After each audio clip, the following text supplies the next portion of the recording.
Leksimizni davamlaştırmaz, hürmetlik vatandaş.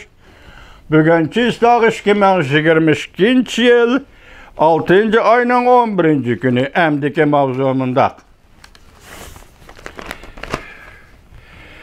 Cunanxay ornada olturalmay kaldı. Yaponiya veziri nime dedi? Mavzulu haber 6. ayının 10. gün Vanvet orbiti ilan kılındı haber. Bundak başlandı. Bu haber Amerika avazından verildi değil mi? 8 yıldan beri tünce katem Asya bexaterlik biri de nutuk sözlüge Yaponiya veziri Fumio Kishida 6. ayının 10. günü Singapur'da ötküzülgen Shangri-La söhbet yığınada nutuk sözlep Tayvan vaziyeti doğrusu toxtalganda mındaq görsetdi. Cungunun Ukrayna Bugünkü Ukrayna etki Şarkı Asya bulup kalışı mümkün. Yaponiya veziri Kishida mındaq görsetdi. Özümüzni qoqlash üçün Yaponiya tahdid kuchi ve taqabul turush iqtidarini o'stirishi lazım.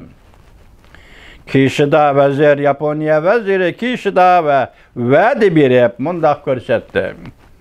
Bu yıl ahırdan burun Yaponiya hükümeti yeni devlet bexaterlik siyasetini belgileydi.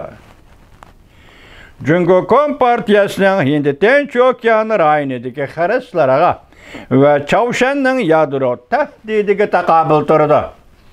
Cunaqay şunqli alma getdingmi? Bu Nürisal xabarda mındaq ko'rsatildi.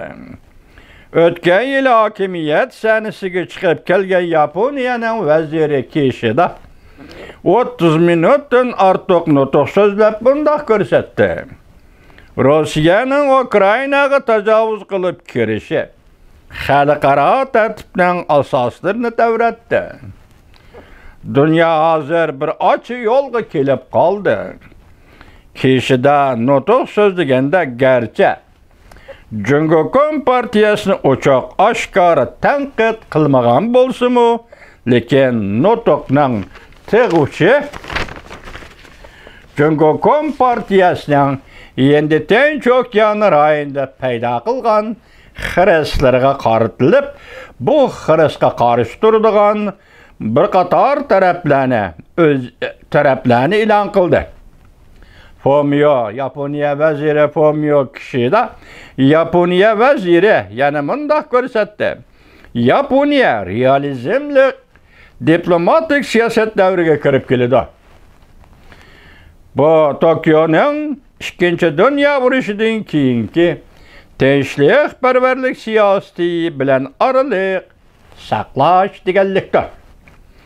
Cungo Kompartiyasi Çavşan ve Rossiyanın rayon dairesida bexaterlik tahditlariga duch kelganda Yaponiya texmi zo'r rol o'ynashning yana bir xil tadbiridir.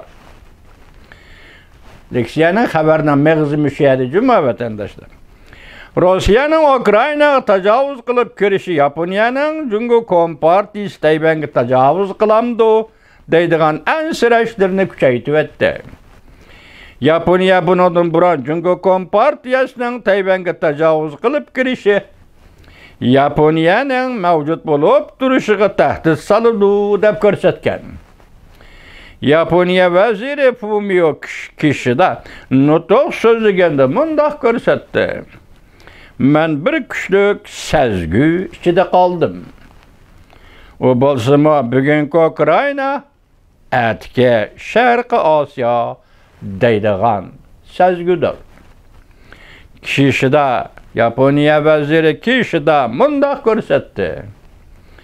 Yaponiya kelar yili yozda bir turli harakat plani e'lon qilib, erkin texmi ichib o'tilgan Hindi Tinch Okeani siyosetini ilgari surdi. Yaponiya Amerika ishki davlatning tahdid kuchini oshirish bilan birga xalqaro ittifoq Quad bexatarlik masalasida Quad bilan hamkorlashdi.